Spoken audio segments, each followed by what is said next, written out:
everybody, Ross of My Hammers 11. Hope you're safe and well. If you're channel, please consider subscribing, hitting the bell icons. You may have any time put new content on. As always, let's thank our channel sponsors, Untuck It. Check them out in the description below. Today's guest, he did his debut the other day on Gonzo's channel. I thought he spoke very, very well. So I thought, let's get Duke on. And we've got we've got Gatesy coming on a couple next week as well when he sorts out his internet. So we're interviewing Duke today. How are we doing, man? Yeah, not too bad, buddy. Thank you.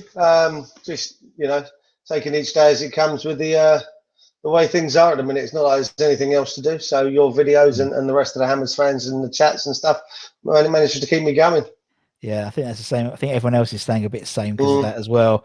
Yeah, I thought the other day, I think I actually completed Netflix. I think I've completed it finally. So. Yeah, it sounds very familiar. Yeah, I know that one. Isn't it? It gets to a point where you're going through, I've seen no, and you're scrolling because you used to through normal TV, didn't you? Scott, done that. But now it's in Netflix now. It's like, God, how can we end up doing completing Netflix? But as you said, it's keeping people, and West Ham are keeping people sane as much as we are. Certainly are. As much as it's the season's been amazing so far. Yeah. Long may it continue. That's all I'm saying. Long as Moisey keeps it going, as long as our Weetabix hamstrings can stay intact for Antonio, then hopefully the season continues to ride this wave and we come out the other side still grinning like Cheshire Cats as we are at the minute with the season. It was funny. It was funny. On my live stream today, it must have been a Tottenham fan come on and he went, "Oh, you lot, pipe down. You get ready for your cup final on the 22nd." I was like, "You're the only one. Tottenham fans are the only one who calls it a cup final. We don't call it a cup final. Yeah, you do. You got some." We've had a few Villa fans piped up last. Was it yesterday evening? Yeah, with this is their cup final. We have quite a few cup finals each season apparently. So, we do, so, yeah. but not the one we want. But not the one we want to fucking do. No, not the one that we want to be in. Which, well, listen. Let's touch wood. I mean, you don't know this season. I mean, what I'd give. Honestly, one of my kids. I mean, if someone put us in the cup final, if I have to, they're available. Oh dear, Daddy doesn't mean it. Don't worry. Are you going through the whole homeschooling thing at the moment and stuff like that? And oh yes, we got a bit of disastrous news from my eldest's school the other day, so we're having to. A lot more keep an eye on that one. I've got a 16-year-old. She obviously it would have been her GCSEs this year, and they're obviously not going ahead. So that's a shame. But on the flip side, I think it's the right thing to do, considering how much schooling that they have missed out on. I can't think it would have been a fair thing to do. And then I've got a 6-year-old son, and obviously that's where a lot of the attention goes because. Attention span of a 6-year-old who has, access to YouTube and, like you say, Netflix and everything else. It's, back at the dinner table, let's get some work done, and then you can go watch that. It's hard work, but again, it's, my partner's she's been outstanding with the 2 kids, absolutely outstanding. And if it hadn't been for her, not a lot would have been done. So I know. Yeah, I know. My daughter's 8, and it's It does make me laugh. I love it. I think it's quite fun because I swear, when I was, the days where I used to get up thinking, "Oh, I've got school today." That was about. I didn't think it was going to come back again in about 25 years' time. Reliving it, Oh, I've got to get up for school. It's like, God, dear. Yeah, trying to do maths. That's not happening. It's not happening. No. It was pointed out to me that. The letter X has more uses in mathematics than it does in the language and in words and stuff. It has more uses in maths. And I was just like, it doesn't belong in maths. Can we, Joe, I'll make her come and do the maths with the kids because it ain't happening for me. No, you're all right. I'll pass. Because I'm in the garage, so I'll go back in and forth. And my mother-in-law will be like, "Oh, just give it to your dad to do." What we got to do? It'd be like French. So it's like, okay, or like they just anything they don't want to do, they just your dad will deal with that when he's finished. Yeah, no, I'll be honest. Give me the English. Yep. The handwriting, give me the reading. You know, I can deal with that with a 6-year-old. And in fact, I quite enjoy it. We have a lot of fun, and we make some games out of it when doing it. It kind of keeps him preoccupied to do it rather than But you know, I've got the you know, the gaming family. I want to watch their videos on YouTube. You know, come on, let's do this. Let's go. Come on. You know, it's things like that. But we're getting there, and it's like you say. I certainly didn't expect to be waking up and having to worry about getting the kids on Zoom class meetings and you know, sitting there and doing the homework for them, not necessarily with them, for them. But yeah, listen, hopefully, you know, with like we say, with a vaccine and everything else that's going on, hopefully we can get some sort of, you know, some semblance of normality. Soon. Yeah, exactly. And obviously, for those who don't know, do go into a pub near Bluewater when it opens again. Do indeed. Yeah, well, it was opened while we were closed, which really did annoy me ever so slightly when you see the videos that were coming out of shops like Primark and other places over there when you've got 300-400 people Christmas shopping, let's be fair. And I can't have, you know, 20, 30, 40 people sat in my pub, socially distanced, as I mean, you can see the screen behind me and everything else that we've had put in. So it was very frustrating that, you know, you could go shopping and do what you were doing there, but you couldn't come and sit in a bar or a restaurant to, you know, which will prove to be safe. You know, the figures that were there showed that it wasn't pubs. The only place that was safer than pubs, I believe, with regards to contracting this virus, was prisons. So really? Yeah, the figures said that I think it was prison, pubs, and then it was things like shops, schools, etc. So it was just it was very frustrating. Oh yeah, I can imagine, mate. Totally. It's one of those things that, as it's, I think it sort of puts into a lot of perspective, you know. I mean, you know, we're not going to get too deep into stuff. We always do on these things. Yeah, no, that's it. It's the way it's true. It puts things into perspective, and I think a lot of people have taken things a lot for granted in their life and stuff as well. Like even going to the football, you know, it's like, Christ, how am I? Even now, even if we weren't doing how well we're doing, I think people are missing that sort of going into their mates and as you going to the pub and stuff like that. And I think people will appreciate that a lot more. Well, there was a news, was it the report the other day that came out, and there was a group of about 30 youngsters that had got together to celebrate someone's birthday, and when the police said to them, you know, you're not supposed to be doing it, why are you doing it, one of them turned around and said, because we're bored. You know, we wanted to have some fun, and as much as I personally have been fighting the good fight, masks and everything else, I also understand, you know, I also get it. I mean, you with your 8-year-old, myself with the 2 kids, you know, they want to go parks. They're not at school, so why can't we go to Chessington or, you know, these sort of places, the theme parks? Well, we can't. You know, we've got to stay indoors. We've got to do our bit. We've got to, and you know, I'm like that with my staff. I see my staff out and about doing their exercises, and when they're walking past the pubs to the shops and stuff, we have a quick conversation, checking up that they're okay, things like that. So, you know, it's about doing the right thing at the minute. As much as we are bored to tears, let's be honest, it's, you know, you've got to wait and everything hopefully will come good. But, you know, we've still got football. Yeah, that's what I mean. Could you, we're still got football, and we're at the time of recording 5th in the league. Could you imagine? I don't think I could cope with lockdown and being like in the position like West Brom or something like that. Yeah, I mean, I've got to say, the fact that we've got games practically twice a week at the minute is a big thing, and it's not just you know, the West Ham games. You know, we had games on Tuesday. We watched those, and I certainly did. We've got a game yesterday with us on Wednesday. You've got a game on the Thursday night. Tonight you've got one, for instance. So you know, there's a lot to do for fans of football. You know, don't get me wrong. It's not like my missus is sitting there and joining me watching all the other games. Don't get me wrong. I've had the German Bundesliga on at some points as well to keep me occupied. Like you say, now we've completed Netflix. It's I've got to find other things to do. I know, it's true, and it's just like that's why I just started a YouTube channel. To be honest, more than anything, just because I couldn't bear watching Australian Married at First Sight anymore. And it's and I can't watch my Netflix because my daughter will watch one screen, my mother-in-law will watch the other screen, so I can't watch my own Netflix. So I thought let's start a YouTube channel. Yeah, so it keeps me busy. At least I know every day I'm going to have a chat with some people about West Ham.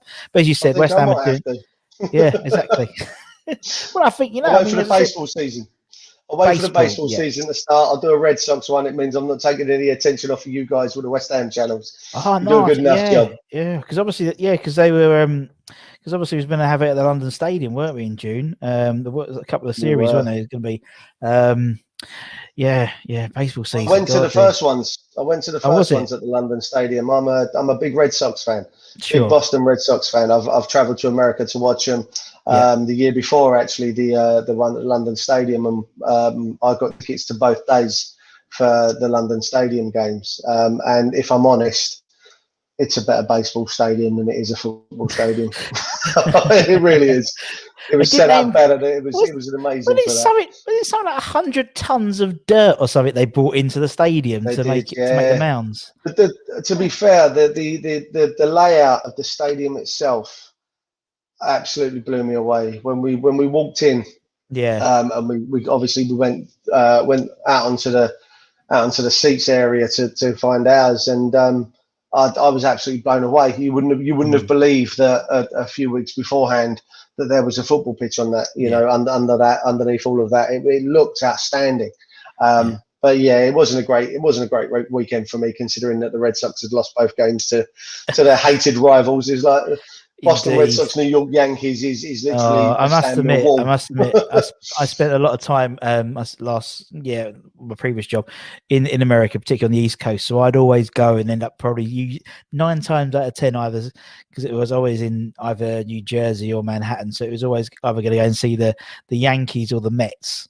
Which is good fun. I mean, I went to see. God, who else? I saw the Braves at Turner Park before they moved. I used to go. It was great fun.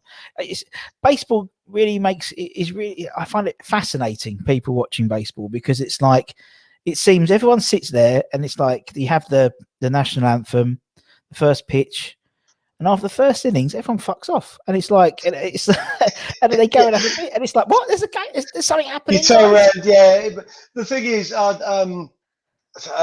Stephen King, a favourite author of mine, he wrote about the 2004 season. He wrote a kind of book, Faithful, I think it was called, and it was a diary form of the entire season, the first year that they'd won it for 80 odd years. So he actually says in it, during one of the early games, the spring training games, he was sitting there and he was proofreading a book that he'd been writing, and a woman sat behind him, had a go at him because he wasn't concentrating on the game, because he was sat quite close to behind home plate, and he nearly got hit by a foul ball because he was busy proofreading his book. He actually shouted at her, because he turned around and said to her, if I'd actually been paying attention, I probably would have moved into the path of the ball. The fact that I didn't see it and it missed me, I actually probably saved my face. Yeah. So I mean, I've been to Fenway Park. I watched the baseball Red Sox versus Oakland, I think it was, at Fenway. Myself and my partner flew out a few years ago for my 40th, and I managed to come back with one of the foul balls that takes pride of place upstairs in my man cave. So I am a big baseball fan, and I love it. The bonus for me, it kind of fits in between the off season for the football season. So I've got something that keeps me all the way through the year. Yeah. Exactly. No, I love it. I love the fact, because you can just, like, if you're over there, on like, StubHub or whatever, they you can get a ticket for like $2 or $3, and it's like, it's brilliant. And you just sit in the outfield. No, it's great, and that's your whole day, because it makes obviously I travelled quite a lot on my own, so obviously a baseball game can last fucking hours. So it's like, that's me just sat there with a beer, and and that's and that's exactly it. That's the enjoyable part of it. It's not unlike football, where you've got to pretty much concentrate for the entire 90 minutes of what's on. With baseball, because there are, again, like the NFL, there's breaks in between where you've got players coming up to the plate, the pitching and everything else. You've got gaps. So it does take its time, and you can whip your phone out and a little bit of Facebook or whatever, or you can go off onto, like you say, go down to the beer stand and grab yourself a couple of beers, come back up, and you've really not missed much. So it's nice. If I can, I'm looking the second these days are over, I can get back. I'm going straight back out there to do it again. Yeah, definitely. I remember it's so funny. I remember the food, because I remember these faces. And I remember because I got like the stupid big size, sort of one of those found like a Diet Coke, and it came with and the lady said, like, usually you order something, or do you want ice with that? Do you want fried chicken with that? And I was like, yes, why not? So then I got this like massive thing, and it had this sort of bowl of fried chicken around it. And so so you pick the cup up, and it's on a tray around your cup. Your cup's inside it. You lift it, you walk off, and everything's there. You've got a setup. Yeah. Do you want fried chicken with that? Yes, please. I love it, man. Pack it on. Go for it.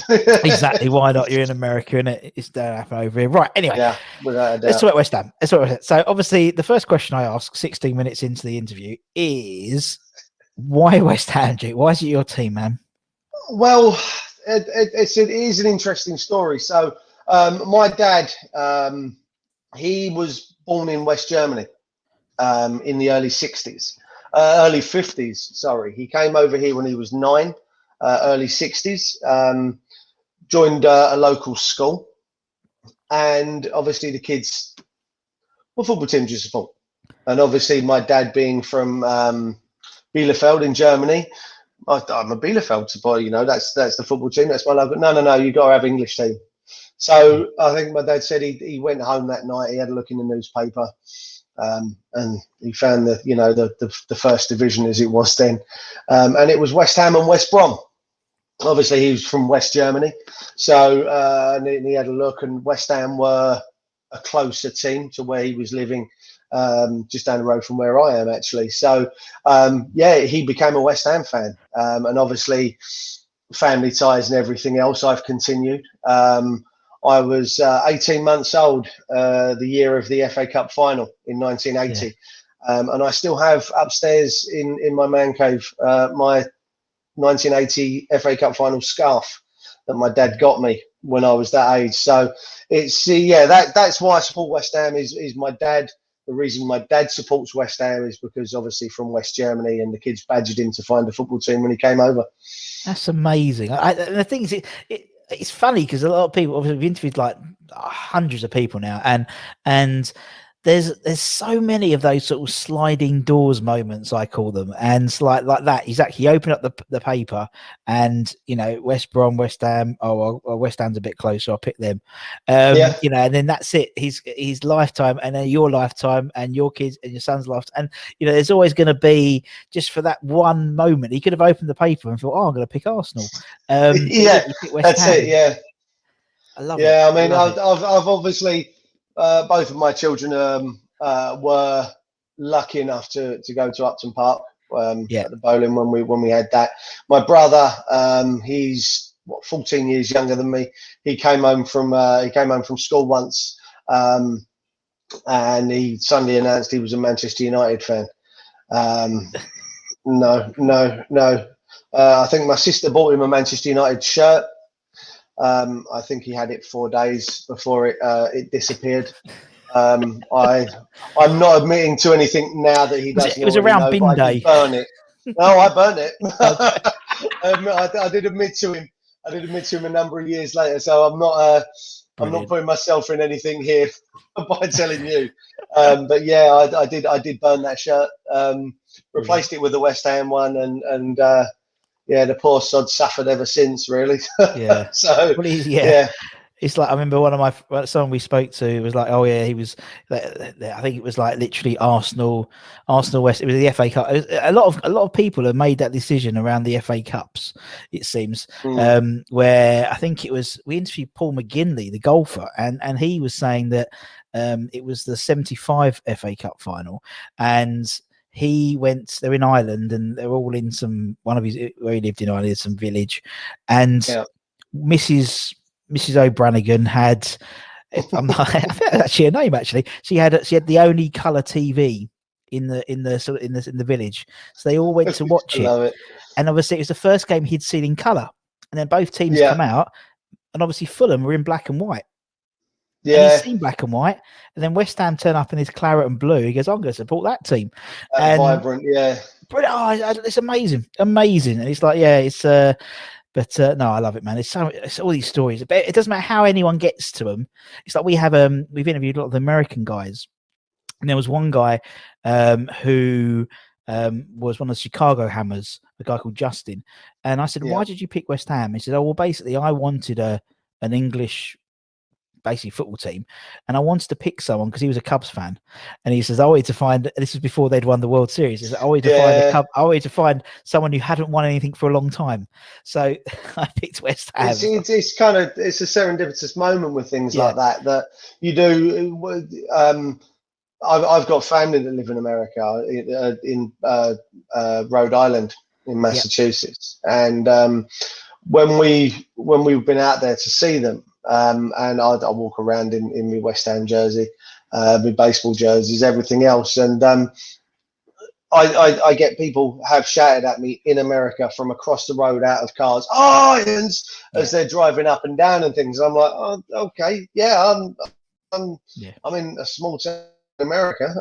And you've got guys who end up went to New York and had a conversation, was walking around New York in a West Ham shirt. And I had some absolute random chap come up to me. He was a Chelsea fan. He was from New York. He was a proper New Yorker. The accent, the lot. And here I am having an absolute, just whale of a time conversation with this guy who absolutely loved his football, loved Chelsea. Actually loved the Premier League. He had a lot of good things to say about West Ham as well. And I was just like, this is completely out of the blue. I've got my wife and my kids on the subway train coming, in New York, and they're going, you can't go nowhere. You can't go nowhere without ending up talking about West Ham. We're in America, for crying out loud. Yeah. So it's nice. It is. My wife hates me going on holiday with her. In general, no, in general, but just being there. She's just like, why are you here? So because I literally my suitcase is full of West Ham shirts. So, and as you said, if there's a West Ham fan, or as you said, a football fan, really within like 10 meters of us, could be anywhere. Ibiza, Dubai, New York, all the time. They'll latch on. I'll end up being my best mate by the end of the day. Just by the end of the holiday, you sat around the pool with a couple of beers. It's brilliant. I love it. You end up watching games on the telly at like 2 o'clock in the afternoon, the wherever bar, you are. Exactly. In the bar, it's crazy. But it's fun. That's how you meet some of the nicest people when you do that. Definitely, most definitely. And honestly, I think it's more of a case because we're a West Ham fan. I think if you're walking around Manhattan with a Tottenham shirt on, or Rhode Island with a Chelsea shirt on, I don't think you're going to get that sort of. It's something about West Ham. It's something about West Ham. It is, yeah. And I love it. I think it's because I still consider us we're a working class club. Yeah, and that it resonates with people across the world. It's not just obviously here. It's working class club, working class fans. And that's. I think it just across the world. I think, like I say, when I've been to Boston and I've been to America, other places in America, you do get that people relate. Because of the type of club and the fans that we are, definitely. We've had people like Katie from the Philadelphia, who's Philly Katie. She was a massive Eagles fan, and so obviously blue collar like type club, and she was like, so I want to be a West Ham fan because it's very true, and it's one of these things now you realise. Me doing this thing, how big our fan base is. So obviously all the American guys, obviously the Scandinavian guys, you'll know about them. We've had the Indian hammers on. We've had the Australian guys. I mean, these guys at 4 o'clock in the morning to watch a game. I'm like, fucking hell, like Angus and stuff. It's amazing. I love it, man. I absolutely love it. And we are, as West Ham Clips would say, effing massive as a fan base. That's very, very true. We are indeed. Honestly, I love clips. That's what I do now. I actually watch a game now. I'm thinking, as soon as it hits a crossbar or woodwork, or you get clips are going to put in. Clips are going to put in. Clips going to put in. Was talking having a watch along with a few of my friends last night, my brother included, and we were talking about clips and what we were going to get, today. And the second that went out, I was like, quick, share it into the WhatsApp group, get the boys. It's one of the things I look forward to getting up to after a West Ham game. Even after the Liverpool game, I was still like, I've got to see what this is coming up with. It was absolutely fantastic. Yeah, brilliant, isn't he? And obviously I know that a lot of the players watch it as well, particularly Snod. When Snod was around, he used to do it because they used to shout it out. Because obviously I could hear him when I was at the top. They were shouting, "Snoddy, where's Snod father?" He's like, "What?" Oh yeah, he's brilliant. But no, Clips is a great man. I love him. We've had him on the show. He did a Hammers 11 as Clips, which is quite funny. So it's top man. Right, let's talk about your Hammers 11 then, Duke. So obviously everyone we have on the show, bar Harry Redknapp, Nigel Coker, and Ian Bishop, just them three for some reason. Not the 260 odd others. No, it's fine. Have picked an 11. So the idea is you pick 11 based on the players you've been allowed to see play.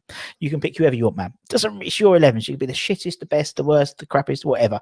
But it's your 11. So as long as you've been allowed to see them play, that's basically the only rule. Now, as you said, as we said before we started, you've been consulting the old man on this. I know it's been top of the agenda in the daily conversations with the old man when you walk around the pub. He was questioning me why I didn't have Clyde Best in my team. I was like, Dad, just little bit before me, not by much, but it was a little bit before me. Jim Standard, no, Dad, no. Bobby Ferguson, leave it. Yeah. I'll tell you what, Dad, why don't you come down and we'll get you on the show? Yes. You can come up with you can have your own list. I think the oldest person we've had on was probably Harry, actually. Harry and another gentleman who were both, it was Jim from Jim Baker from IG United. They're 78, 75, 78, something like that. So yeah, and they had all Jim Standard and people like that. Who apparently Jim Standard still lives in Fresno, California. Oh, is he really? And and often goes in to see the Fresno Irons when they're watching the games. Yeah, love that. Yeah, now they're nutters. They are nutters. So they would literally, they are crazy. So if we were playing Chelsea away, they would go to the Chelsea pub to watch the game. It's an away game. Brilliant. Love it. That is outstanding. Honestly, they're incredible. They're incredible. And they have all the kids there, and they have all the bubble machines and they do all the get loads of colouring in printed up so the kids can just colour and they can watch the football. Amazing guys. Yeah, colouring. Exactly. Right. Okay. So anyway, let's go for your 11, Duke. Right. Who is going to be in goal? Who's going to be between the sticks? There was only two that were in the running for this, and I feel really bad for having to pick one or the other. But the two that were in the running were obviously Phil Parkes, who I call. I was still very young when he was still with West Ham, but the guy that came out on top was Ludo McCloskey. Yes. I still remember. I think it was his first full season with us. I think we finished runners up to Oldham in the league, and he only conceded 34 goals in something like 46 games, which nowadays it's never going to happen. That kind of number is just, even guys like Man City that have got players in front of them, things like that. I just think he stood out for me. When my daughter was younger, we went for a training day at Upton Park. And I got a picture of him and his hands, holding my daughter. And I'd never felt more confident of anyone holding my child, to be honest with you. It was a good day for Ludo. He was a genuinely a really nice guy, to meet, to talk to. But yeah, no, he makes my 11 just, he's one of the first goalkeepers that I really do remember having a presence in goal. He certainly made an impact on me as a young lad, as a goalkeeper. So yeah, Ludo makes number. He seemed to be in goal forever. Goal forever. Like always in goal. And we did an appreciation night for him a few weeks ago, and it was something ridiculous, like 30% clean sheets or something like that in his, I don't know, 300. I'm just picking a number, He was but it a was like monster. 300. Yeah, oh, incredible. And the way I he like used the to, story of him and Julian, him and Dixie. You know, yeah, Dixie, he turned around and said to him, "Whenever you get the ball, just give it to me."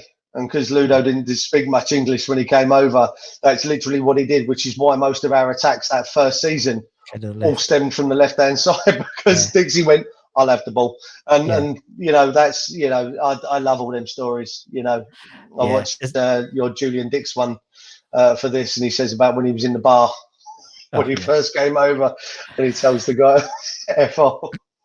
There's a great one. There's a great one. If you haven't watched the Trevor Morley one, I'll put up yesterday. Watch the Trevor Morley one. There's a fantastic Ludic McCloskey one. I'll paraphrase it, but it was the first Christmas party that Ludo was basically around, and it was a fancy dress, and no one had told Ludo that it was fancy dress. And so they were scrabbling around Chadwell Heath trying to find a fancy dress outfit for Ludo. All they could find was a medium-sized sailor's outfit. And, no! Yeah. Oh, the images. And they had to go back via Ludo's house to tell Ludo, because there's no mobile phones then, was there? So to tell Ludo's wife that he wasn't coming home. He was going out for the party. And so he turns up in this sailor's outfit. Oh, and the images that are burning in my brain now. Yeah, it's brilliant, isn't it? And he didn't speak any English, and he was staying at the Swallow with Morley, and he couldn't pronounce swallow, so he kept on saying follow swallow. He was like that was what they called it for a while. Oi, follow swallow. What? Follow swallow? Yeah. Oh, I love him. I love Ludo. Brilliant. So funny. That's what I was saying about before. Guy. All those little stories, I just love it. I love all those stories. Right. Okay, let's put Ludo in goal. Let's go into defence. Who's your first defender? I'm going to start with a right back. Go for it. And he spent 9 years as first choice right back back in the 90s. It's Tim Breaker. Yes. Absolutely. You know, it's one that sticks out. You know, as I said to you earlier, I've run through this team, different permutations of this team, over and over in my mind over the last couple of weeks. But I always come back to him being the right back. Again, there was a couple of others that, you know, notable, you know, Ian Pearce at one point, who he set up at right back for us. You know, another player who I will mention in a moment, who actually makes my centre back role. He played at right back for us for a while. But I always come back to Tim Breaker. That BAC kit with the blue and white stripes, you know, that kind of perm that he had, you know, it's all little things that stick in my mind as to why I you know, he's there. But he spent 9 years as our first choice right back, and it's, you know, that's a long time. That's, you know, I'm 43 this year. I forgot. 43 this year, and he spent almost a decade of my life supporting West Ham as a right back. You won't get that nowadays, you know. And I just think it's an outstanding. He was an outstanding performer. He was always he always got stuck in, good tackler of the ball, could ping a ball, you know, 50, 60 yards. He was a good passer of the ball. So, Tim. Yeah, definitely. He was one of those players. I've obviously been fortunate enough to interview him, and I don't think I really appreciated Tim Breaker as a player when I was, because that was sort of my era getting into it, sort of early 90s properly. And obviously he was always there, but he was always there. Do you know what I mean? He was just like, you know, and so he's like, afterwards, he's like, now looking back at it, watching all the season reviews and all, you know, you realise how much of an sort of a modern day fullback he really was, because he was bomb forward. You know, he between him and obviously my left back, they were assist machines back then. They, you know, they got a lot of assists for the time that they played in. Yeah, without a doubt. Yeah. Well, let's go on to the left back. So left back, we've got Raz Van Rat. my hero. Yeah, my hero, old Dixie. I remember it's things that stick in your mind. I remember watching him clatter Ted McMinn of Derby into the stands, into, you know, into the chicken run. Absolutely, just he literally shouldered him, and I think he went about 3 seats back. I remember watching it on what used to be the Saturday Big Match or Sunday Big Match on ITV, and I just remember watching Ted McMinn disappear into the crowd. He was 1 minute shoulder to shoulder with Dixie, and then he wasn't. Yeah. He was in the crowd. He looked like he'd gone flying, and he was tough tackling. I idolised the guy. He's the reason that when I played for my school 20 years ago, when I got back into it after a bad injury, I walked into a changing room with a new team, and I saw the guy putting on his number 3 shirt, and I walked up and I just took it out of his hands, pulled it back off his head. He was like, "That's mine. I've been wearing that for X amount of years, but it's not anymore. I've always worn 3. Always worn 3. It's my number, and it's because of Dixie. I literally, he's my idol. Again, I've watched your video with him. I've not got to meet him. It's one of the things I will do in my lifetime. But I can't. There's not enough praisable words I could use to describe the guy. He's my hero. Job done. Yeah, no, he is, isn't he? Yeah, I mean, he scored the first ever goal I saw at Upton Park, and he was just and a top guy. Obviously, we had him on recently, and as he said, he was. I think he's had a few. Because he was a bit more. It's impossible, wasn't it? Yeah, he's a bit more jovial than usually. He seemed. It was like I was up for it, because I was like, yeah, fair enough, because he's Dixie's his own man. But he's a top guy. Yeah, without a doubt. An idol for many of us, as you said. Right, okay, so we've got left back, right back. Let's go centre half. So you can first centre half, Tim. I think he was described, I think, as the Rolls Royce of a centre back was Rio. Yeah, Rio Ferdinand in there. He he came through as a youngster. I remember seeing him play one of the first games he actually played when he came into the side. He was just. It was graceful for one. He's quite a tall fella, and his ball playing skills were fantastic. He didn't panic with the ball at his feet. He wasn't your traditional centre back. He wasn't just a get rid of it, hoof it kind of guy. You could see come through the academy because he could play football. He enjoyed the ball at his feet. It wasn't a rush job. And it was a pleasure to actually be around and watch him play. Definitely. before he left us, to go on to, don't get me wrong, bigger and better things. And it was nice that he paid for the new stand when he was sold. Yeah, exactly. But it was he was a fantastic player, and he was definitely in there. It was a shame because he pushed out the likes of for me Tony Gale and Alvin Martin. He kind of nudged them out of the way and took them out of this 11. I kept coming backwards and forwards, as I say, between those. But no, he won out alongside Steve Potts. Pottsy, good shout. Mr. West Ham before Mark Noble came along, as far as I'm concerned. I always referred to him as Mr. Reliable. If I didn't have a Dick shirt, I always had a Potts shirt. That was just the way it was. It was those 2 names that were on the back of my shirts. Love Steve Potts. Was it the whole game? Yeah. Was the goal that he got? And I think that's the shock, the shock on his face when he scores. So hang on, what do I do next? But again, solid. Like I say, Mr. Reliable, Mr. Dependable. Wherever you put him in that team. Wasn't the biggest in stature. He certainly wasn't the tallest of centre backs that we ever had. No. I think he was only 5'6". Not exactly, not short, but that's kind of your totally midfielders. That's not what you'd expect to see as a strong centre back. But he always managed to pull one out of the bag. It was always every game he played. I don't think there was one that stands out as a significantly bad game. He always played well. It was always a sturdy job that he did. So that's why he makes my 11.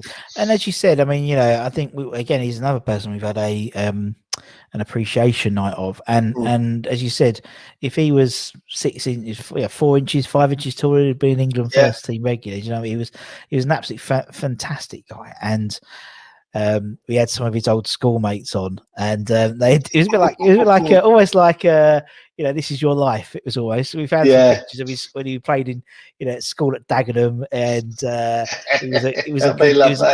and he was actually probably one of the tallest when we got a picture of him. But yeah, exactly. Same as me. I was one of the tallest, and I just stayed the same. Just didn't carry on. Yeah, I just went that way instead. I just went wider to the height. But yeah, we've all been doing that, mate. Yeah. Don't worry about it. Oh god, yeah, that lockdown body. But yeah, that whole game, obviously, he scored that goal, and the ironic thing was, we watched the highlights, and that 5 minutes before then, he could have scored before. He could have scored. He had a better shot, and no, it was a fantastic. He said, "Mr. It wasn't Reliable." the greatest of shots that he had for that. No. He did get a little bit lucky with that one, but no, that's I look at that back four, and I'm actually thinking they could still do a job now. I think that's Definitely. Right. Side. Okay. So here's your back four. Let's go into your midfield. Go on. Who's first? I've gone for a kind of a midfield three with someone a little bit more advanced. But my first one in midfield would be Joe Cole. Yep. Just one of the most naturally gifted talents I think I've ever seen in a West Ham shirt. Honest to God. I remember watching the Youth Cup final at home against Coventry. And he was dominant. Even at that age, you could see he was going to be something else. I think his first start came in the FA Cup. I think, or he came off the bench against the FA Cup. I think he set up a Julian Dix goal. I think it might have even been Emily Town, possibly. That's how far back we're going. Sounds familiar. But again, he had to leave to grow. I don't think he could have become the player he did become. A bit like Lampard, had to leave to become the players that they become. Same as Ferdinand, but just in a West Ham shirt, possibly the most is, if not the most naturally gifted player that I've ever seen. He was outstanding. Glide across the pitch, the ball used to was stuck to his feet. Just an absolute joy to watch. And I think, as you said, that sort of FA Cup, youth FA Cup game. Obviously, we've had a few people actually who were in that team. But for me, that was Joe at his most Jonas. Do you know what I mean? He soon, as soon as when he seemed to leave and go to Chelsea and whatnot, it wasn't Joe Cole. It was out of him. Yeah, and he says that himself, so I understand that. And but he was just a beautiful player. Just it was a pleasure to watch. It was a joy to watch. You could keep going over the same things again, but you're always going to come back to the same words: joy, talent. It's just he had it. I personally think he had it all for that type of player. Totally agree. I think closest to Gaza that I think we ever had as a player. Oh, without a doubt, and he just natural ability, and unfortunately, he would have.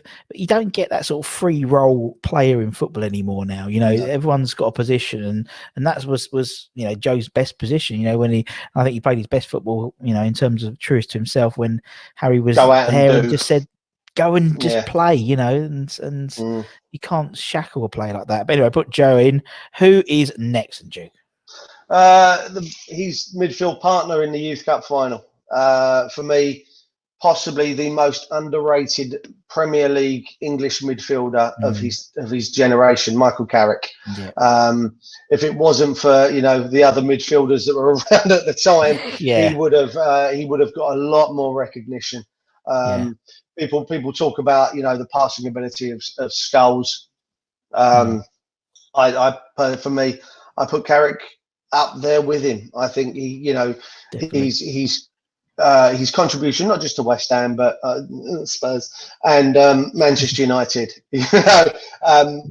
He for me he deserved much more recognition in the game. He was so underrated. I just think he was an amazing player. I remember watching the go back to the Youth Cup final, the one where he hit the crossbar. The technique was possibly the most perfect technique for a volley you will ever see in your life. I think the ball bounced once before it crossed the halfway line after hitting the bar. It was just again, I think Cole set him up for that one.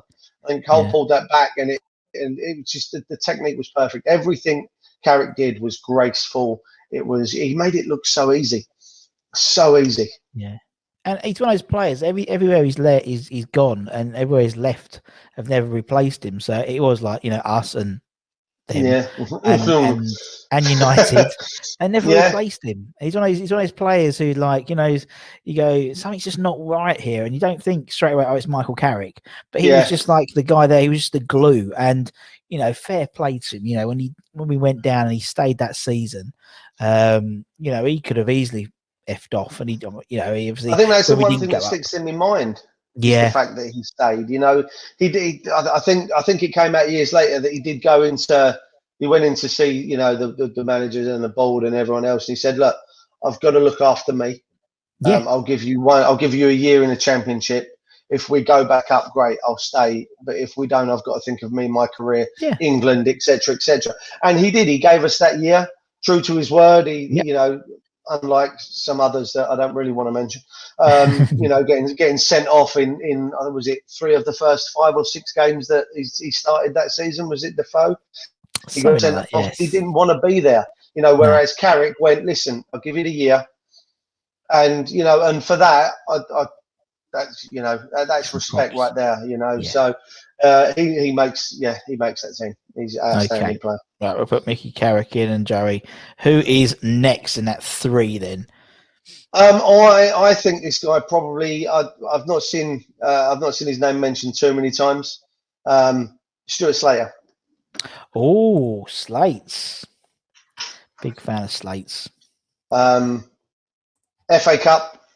91 against Everton. I think the reason it sticks out was I think Everton had just beaten Liverpool in that kind of extra time, just absolute. It was 4-4, and then whatever the result was, Everton beat Liverpool. We went on to beat Everton. It made us better than Liverpool at the time. And as my teenage brain was, computing it. Oh, I still do that now. I still do that now. Don't worry, I still do that now. That means Brighton are better than us, doesn't it? Yeah. I remember the goal he scored. He kind of picks it up. Was it 20 yards out?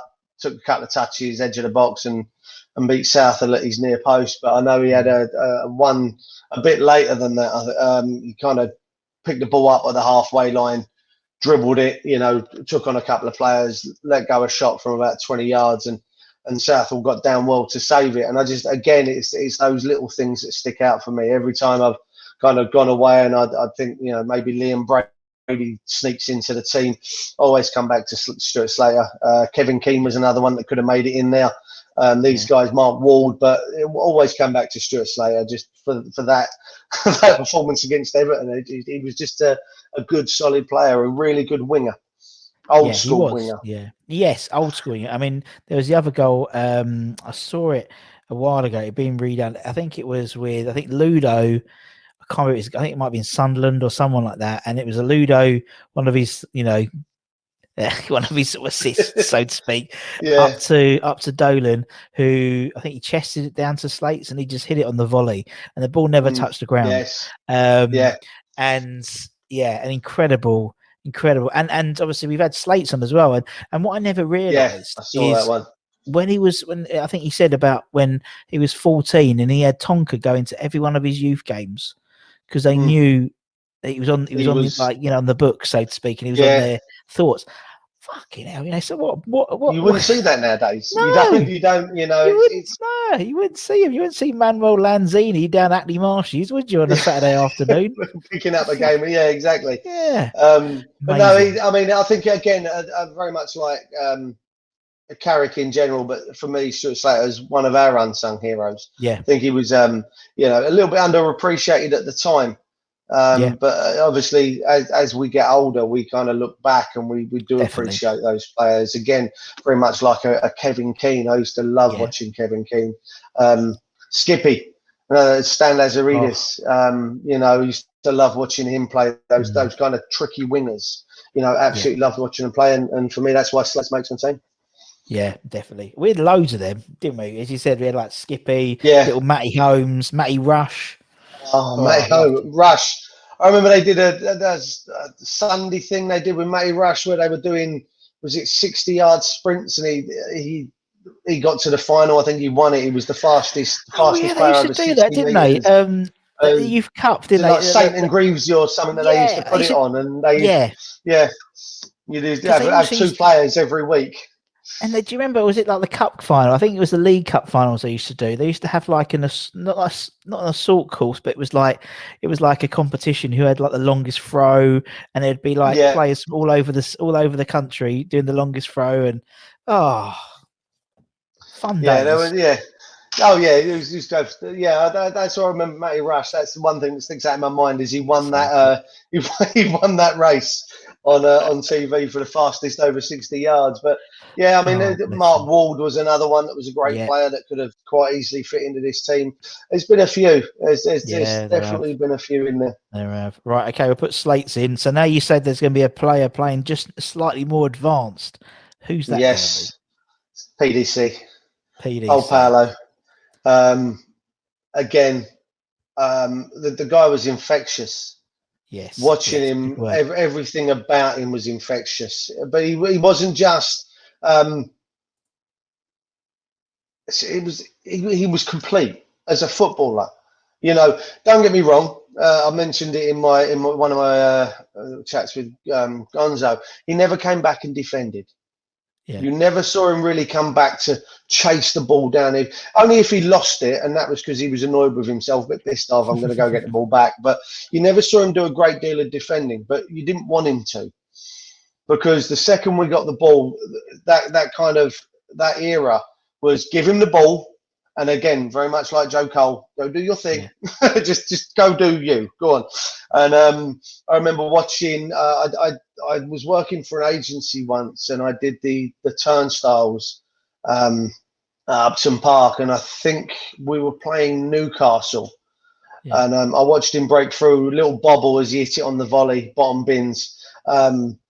And I wasn't meant to be standing on the steps watching at that time, and I got myself I got myself a little bit of a reprimand, and then I think I ended up down in the corner between the Bobby Moore stand and the old East stand, Yeah. where the old Bobby Moore big like billboards used to be. I was on that corner, and we were supposed to be watching the two sides of the crowds, and I'm there, suited and booted. I've got me white West Ham kit underneath with the golden hammers that used to sit just underneath the neckline. That was underneath, and I think Kitson scored, and he came and celebrated over in my corner. I was taken back to the security office and told to sit there until the end of the evening because I went mad, and I got told I wasn't allowed to back and work again for that moment. My agency were told in no uncertain terms that was I to go back because I tried to celebrate with the players as Kitson had scored the goal. It's So a story. I'm trying to think. We played someone because one of our, obviously when we used to work at the Upton Park, one of the the electric engineers who sort of went round and did everything. I think one of their mates was helping out one Saturday, and I think it'd been like on a like a 3-2, and we'd scored in the last minute. And the guy whose mate he was got a call. Where's your mate? He goes, I don't know why. Because he's in the changing room celebrating with the team. Get him out. He'd run down. He'd got into fantastic. He didn't go back, but yeah. So funny. But yeah, Canio, you said I mean, it's infectious. The man just made you smile, didn't you? It made you smile. But again, I think he brought up the players around him. Yeah. Everyone that played with him played better because of him. Yeah. He brought up the levels of the players. Some of the goals he scored were just, outstanding, wondrous goals. I think Metz in the two bob when he went round the goalkeeper again. The Man United goal, that was I think that was 20 years ago recently. Very I think that was his 20th anniversary was recently with a Barthez goal. we could talk about the Wimbledon goal, but I don't think it needs to be mentioned just because there's nothing you can say about it. But he was just, he's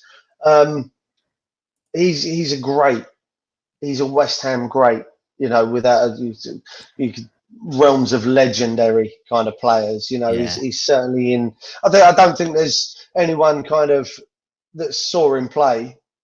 You couldn't have him in your team. No. In your 11.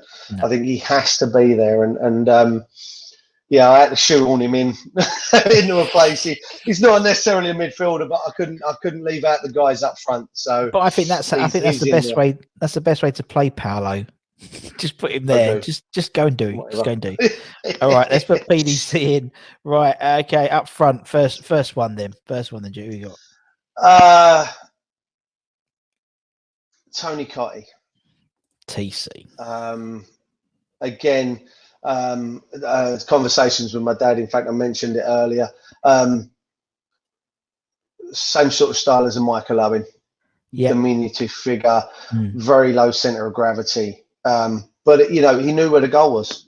Yeah. What else can you say? I mean, he was. I mean, he left us. He came back, and I remember. I remember the goals he scored. He was a great little player, tenacious. He got stuck in when he left it. When he left the 18-yard box, he got stuck in anyway. But he's good all-round striker, and certainly makes my 11 hands down without a doubt.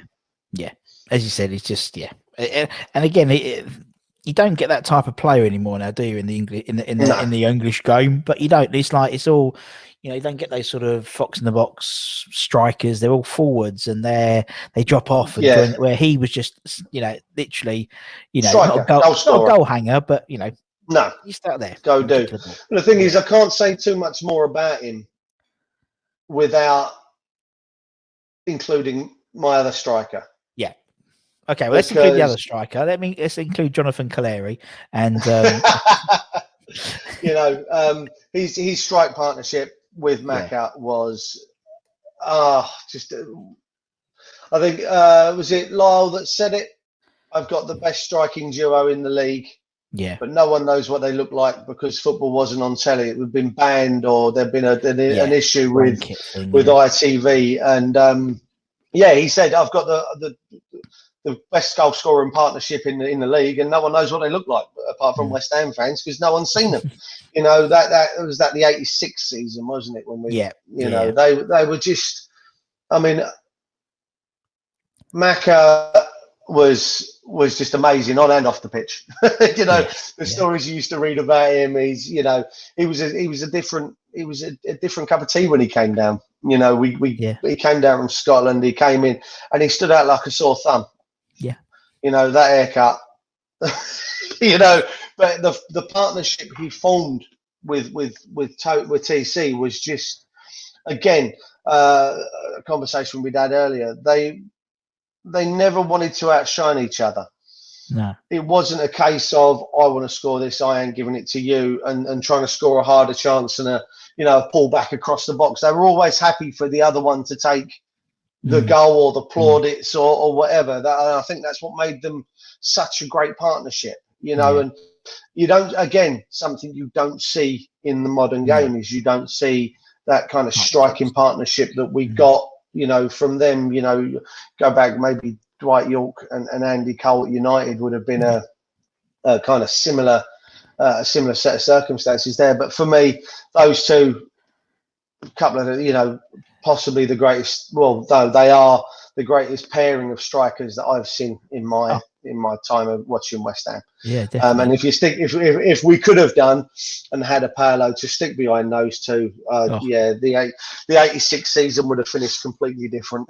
Well, that's what they say. Yes, we had when we interviewed Waldy, we were talking about the 8, and he picked his 11, and basically it was the 85-86 team, bar Julian. He put Julian. Oh, really? He says because no disrespect to Parrot Georgie or Steve, but it's at the end of the day, we were missing that left back, And so we'd have walked the league with Julian Dix playing left back, and you could see that. Macas, I mean, we got a funny story about Machiavelli. We interviewed Sam Delaney, the journalist, and he saw Frank having his debut against Orient. We used to play him at Brisbane Road in the pre-season, didn't we? Yeah. And he hadn't heard, and again, he didn't know who this guy was, and so he saw it on the and he thought it was Italian because on the actual thing it spelled it Macav. So it wasn't like Mook, it was Machiavelli. Yeah. So yeah, Machiavellian. So he was like, so this guy turned up with like his bleach blonde, his blonde Adonis hair. He's like, who's this Italian bloke you signed? So he used to call him Macaroni, and he still calls him Frank Macaroni to this day. I thought it was absolutely brilliant. I love it. Yeah, but Matt, they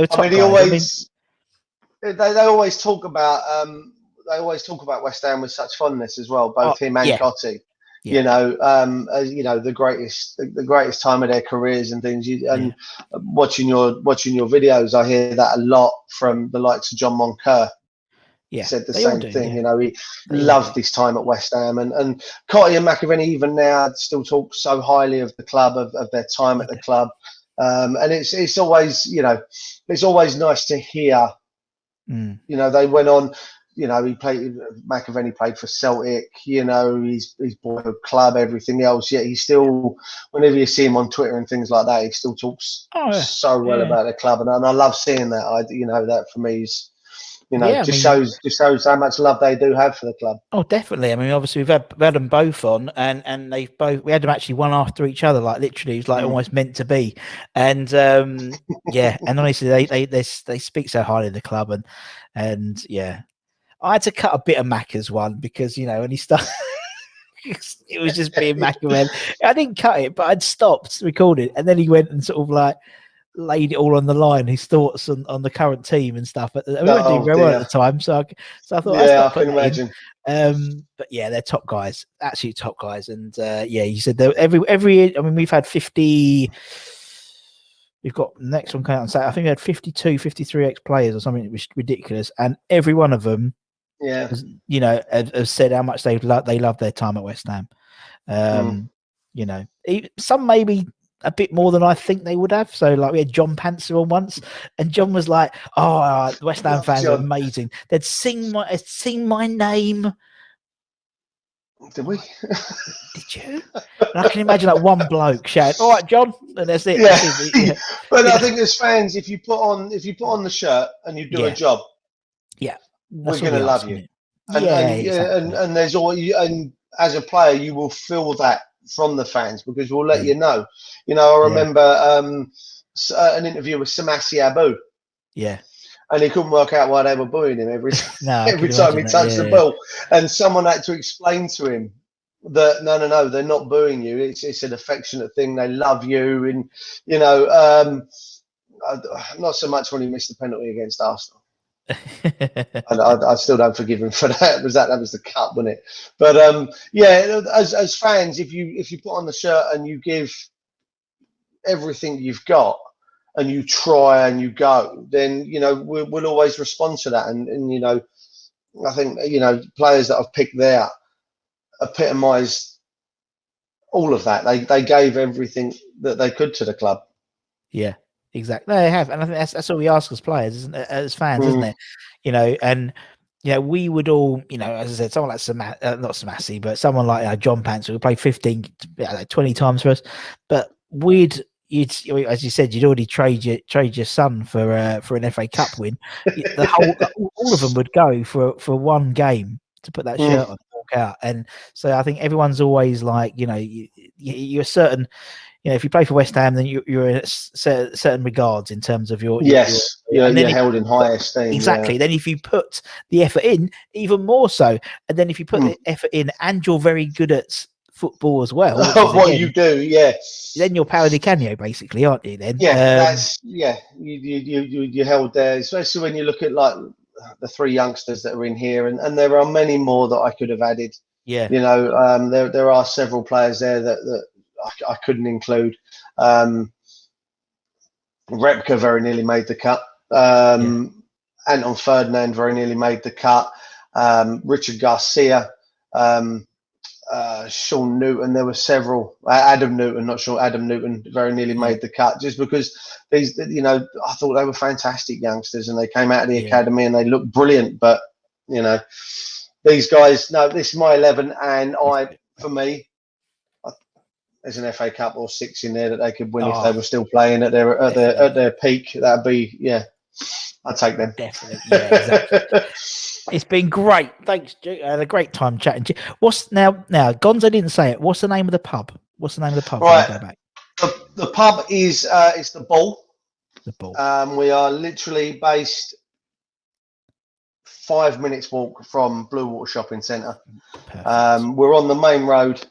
So when we reopen, you know, is it so you got the Blue Water, and then you got the McDonald's at the corner. Is it around that area? It's so the roundabout where the McDonald's is. Yeah. If you go as you come out of Blue Water, so you got your McDonald's on the right hand side. Yeah. Go left and up the hill. Gotcha. And we're right at the very top of that hill. Perfect. Right at the very top. So yeah, you can't miss this. It's a very nice pub, very large pub.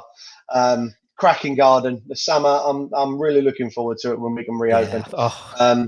Get all you guys down here, everyone listening, you guys, you know, yourself and Gio, Gonzo, Charlie, you know, Ben, everyone that's got these channels, come on down. We'll do some videos from here as well. We'll do some videos. We'll do some videos. We'll do some stuff for the Iron Supporting Food Banks. We'll do like an event there or something, and definitely we'll get something sorted. Sounds good to me. Yeah, without a doubt. Sounds good. And if not, you know, I'll be there anyway because like I can't stand shopping. Well, there you go. So, yeah, leave them to go shopping down a Blue, and come and sit up here. Exactly, and that's the slightly thing I didn't mind about, you know, everything that's gone on at the moment is you can't spend too long in the shops. Can you really? Because it's like got a bit claustrophobic, and I didn't mind that. But yeah, I've spent a fortune on Amazon and eBay and all these other online shopping that you can, you know, my missus has gone a bit crazy with that, but you know, it's all else we can do. Exactly. Anyway, mate, thank you so much for your time, and also thanks everyone for listening or watching, whatever you've done, YouTube, Spotify, whatever. Give it a like, give it a share, give it a subscribe, and from myself and from Duke, take care, everyone. Stay safe. Let's wash those hands, get your jabs, come on your irons, and we'll see you again very, very soon. Take care, everyone. Much love. Bye bye.